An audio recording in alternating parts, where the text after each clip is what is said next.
seda näitamist, meil on üks kõige küsimus, kõige ilmselt robotit varem näinud. Olete näinud? Kus te olete näinud? See on teistsugune, ma olen Alli näinud. Sa oled Alli näinud? Okei. Meil on paar Alli ka, aga mul ei ole praegu ühtegi käe pärast. Tõstke veel käsi, kes on seda robotit näinud. Sina ütlesid juba, et sa oled näinud. Kus sina oled näinud? Koolis. Koolis. Et see on Alli robot, on nii? Okei. Et jah, tegelikult tõesti lihtne, tavaline õppekonstruktor robot, mis koosneb siis teatud asjadest. Aga mul ongi kõigepealt üks küsimus, kas keegi oskab öelda, mis teeb ühest robotist roboti? Miks on see asi just robot? Targalt käituda. Otsuseid vastu võtta. Oskab otsuseid vastu võtta, soe, aga mitte päris sellel. Iseseisev. Iseseisev. Mis asi on iseseisvus roboti puhul? No, et ta saab liikuda vastavalt oma võimetele ükskõik kuhu, et sa ei pea talle ette andma teed, et mine sinna. Ta suudab liikuda vastavalt oma võimetele. Jah, aga kus need võimed pärinevad? Mootor. Mootor liigutab. Kui mul on samamoodi, panen mingi aku, mootori ja panen selle masina peale, siis ta sõidab edasi, mootor liigutab, aga see ei ole veel robot. No siis ta saab ainult aju. Tal on aju. Aju. Nii, hakkame sinnapoole jõudma aju. Kas ajust üksi nagu piisaks selleks, et moodustada robotit? Kui ma võtan selle nii, et võtan siia aju ja mootorid, ainult kas see on robot?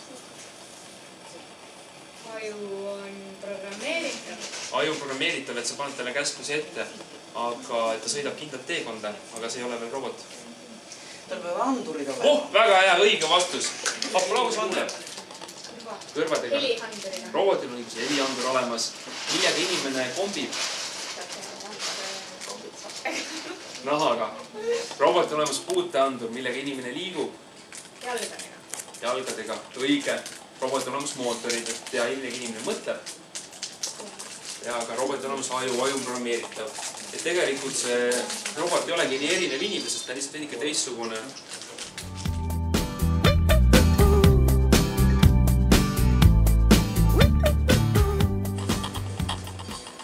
Tere kõigile!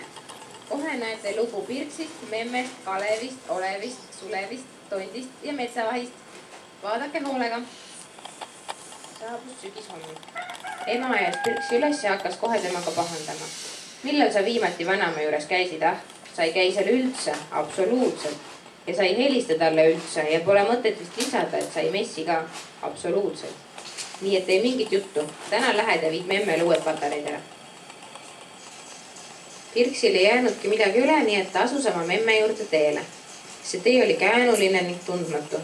Pirks oli memme juures viimati käinud eelmisel suvel. Tee peal tegi Pirks peatuselt ümbrust uurida. Ei tea, kas ma olen ikka õigel teel. Ega ma memme juurde hiljaks ei jää.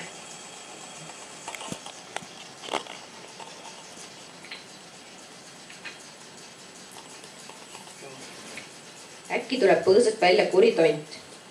Tondi panid kokku vanad eestlased, kes kasutasid selleks vanu Lego ajusid, ära kulunud roomikuid ning pooltühja patareisid. Sellepärast oli tondil pidevalt patarei nälg ja kuna ta aju oli vana ning väsinud, siis oli ta ka peast kergelt soe.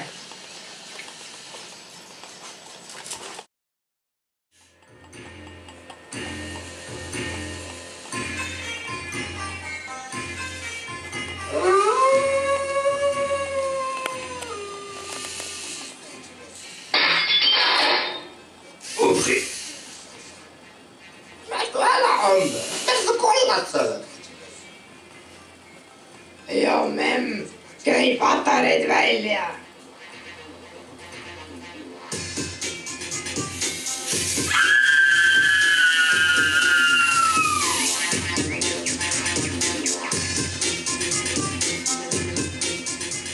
Pirks jõuab Kalevi maja juurde. Hommik, põllumees. Ma nägin seal pingviini ja jääkaru, et mis mõttes nagu, mis ajast need siin metsas elavad? Oh, need on minu omad.